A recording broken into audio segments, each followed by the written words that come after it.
perjalanan balik, tapi nyawa jangan dijadikan taruhan. Ramai yang dah mula pulang dari kampung. Tapi jangan lupa, nyawa bukan benda yang boleh repeat kalau hilang sekali. Salam takziah buat yang kehilangan. Hari ini kita dikejutkan dengan nahas tragik Basupsi. Bayangkan, satu perjalanan, tak semua sempat sampai. Kenapa ini berlaku? Microsleep. Bukan tertidur sejam, tapi 3 ke 5 saat pun dah cukup bawa padah. Bila badan terlampau letih, otak akan switch off sekejap tanpa sedar.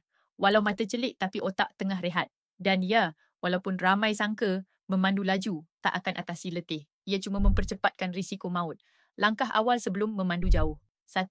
Tidur sekurang-kurangnya 6 ke 8 jam malam sebelum. 2. Elak makanan berat dan bergula tinggi sebelum drive. Boleh buat lebih mengantuk. 3. Sediakan air minuman, bantal kecil dan jadual rehat setiap 2 jam. 4.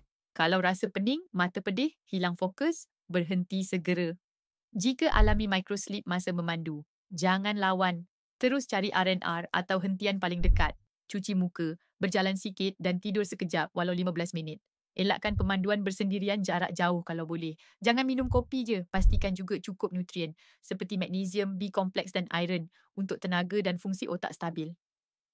Nak otak lebih alert dan badan tak lembik waktu balik, 1 sachet FT sebelum memandu. Bantu stabilkan tenaga, kawal gula darah dan tingkatkan fokus supaya badan ready dan hormon tak jatuh merudum lepas penat raya.